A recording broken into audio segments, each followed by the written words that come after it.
இன்றைக்கி சில கோவில்களில் பிரசாதமாக கொடுக்கப்படுற வாங்கி பாத் எப்படி செய்வோன்னு பார்ப்போம். இதுக்கு முக்கியமாக கத்திரிக்காய் தேவைப்படுங்க. நான் நம்ம வீட்டில் இருக்கிற கத்திரிக்காய் வச்சு எனக்கு தெரிஞ்ச விதத்தில் செஞ்சுருக்கேன். இதோட டேஸ்ட் எப்படி இருக்குன்னு நான் உங்களுக்கு கடைசியில் சொல்கிறேன். ஒரு வாணலில் 2 ஸ்பூன் எண்ணெயை எடுத்து அது கூடவே 2 ஸ்பூன் கடுகு, 2 ஸ்பூன் உளுந்து, 2 ஸ்பூன் கடலைப்பருப்பு, நல்லா 10 காஞ்ச மிளகா காரத்துக்கு ஏற்றப்பறம் சேர்த்துக்கோங்க. அதெல்லாம் வதங்கினதும் கருவேப்பிலை, ஒரு பெரிய வெங்காயத்தை நல்லா நறுக்கி வச்சுருந்தேன், அதையும் நான் இதில் சேர்த்துக்கிறேன். கூட சீக்கிரம் வதங்கிறதுக்காக கொஞ்சம் ஒரு 1/2 ஸ்பூன் அளவுக்கு உப்பு சேர்த்துக்கிறேன். அது நல்லா பொன்னிறமாக வதங்கி வந்ததும் கொஞ்சம் இங்கு சேர்த்துக்கிறேன். பிறகு நல்லா வதங்கினதும் 2 பெரிய தக்காளியை நல்லா நறுக்கி வச்சுருந்தேன், அதையும் சேர்த்துக்கிறேன்.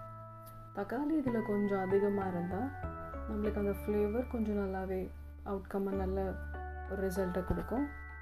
நல்ல பொன்னீர் நல்லா வதங்கினதும் இப்போ நம்ம ஊற வச்சுருந்த ஒரு பச்சை பட்டாணியை சேர்த்துக்கிறோம். நான் இதில் ஒரு 30 கிராம் அளவுக்கு சேர்த்துருக்கேன் பச்சை பட்டாணி. நல்லா வதங்கினதும் ஒரு 8 சின்ன சின்ன கத்திரிக்காவை நான் நறுக்கி வச்சுருந்தேன், அதையும் நான் இப்போ இதில் சேர்த்துக்கிறேன். இந்த ஸ்டேஜில் நல்லா வதங்கினதும் ஒரு சின்ன சைஸ் புளியை கரைச்சி வச்சுருந்தேன், அதையும் நான் இப்போ இதில் ஆட் பண்ணிக்கிறேன். இதுக்கு சேர்த்த உடனே கொஞ்சம் அந்த ஸ்வீட்னஸ் வரணும். நம்ம கோவில் பிரசாதத்தில் கொஞ்சம் அந்த ஸ்வீட்னஸ் இருக்கும், அந்த ஸ்மெல் இருக்கும், அது ஒரு மாதிரி நல்லா அழகாக இருக்கும். அதுக்காக கொஞ்சம் வெல்லத்தையும் சேர்த்துக்கிறேன். இது மேண்டேட்ரி போடணும் வெள்ளத்தும். வெல்லம் வேணுன்றவங்க அதை விட்டுடலாம். நல்லா வதங்கினதும் வாங்கி பாத் மசாலாவோ எடுத்து வச்சுருந்தேன், அதையும் நான் இதில் சேர்த்துக்கிறேன்.